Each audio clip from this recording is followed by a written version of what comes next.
আসসালামু আলাইকুম, কেমন আছেন সবাই? আশা করি সবাই ভালো আছেন। আলহামদুলিল্লাহ আমিও ভালো আছি, আল্লাহ পাকের অশেষ কৃপায়।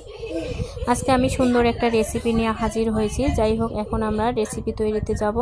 প্রথমে আমি কড়াইয়ে তেল দিয়েছি, একটু গরম করে নিয়েছি। এখন ডিমগুলো আমি ভালোভাবে ভেজে নেব। খুব গাঢ়ভাবে ভাজবো না, একটু হালকাভাবেই ভেজে নেব।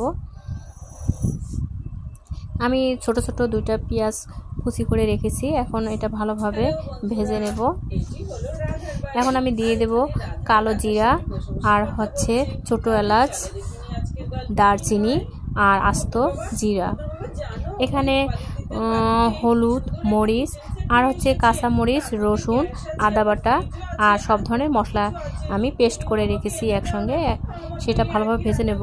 আর 1 চা চামচ দিয়ে দিচ্ছি চিনি। আমি এই মুসুর ডালটা আগে ভিজিয়ে রেখেছিলাম। এখন আমি এটা ভালোভাবে ভেজে নেব। সবজিগুলা আর মুসুর ডাল একসঙ্গে ভালোভাবে নেড়ে ছেড়ে ভেজে নেব। আমি প্রায় এটা 5 মিনিটের মতো এইভাবে তেল দিয়ে ভেজে নিয়েছি। এখন একটু আমি পানি দিয়ে দিলাম হালকাভাবে, সেই সাথে ডিমটাও দিয়ে দিলাম।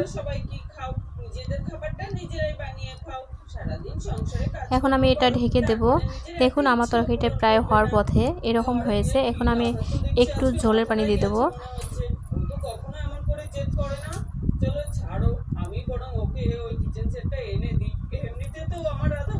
এখন আমি আমাদের বাড়ির এটা 12 মাসের ধনিয়া পাতা, এটা আমি উপরে দিয়ে দিচ্ছি। তরকারিটা আমার হয়ে গেছে, এখন নামিয়ে নেব। সবাই ভালো থাকিয়েন, আল্লাহ হাফেজ।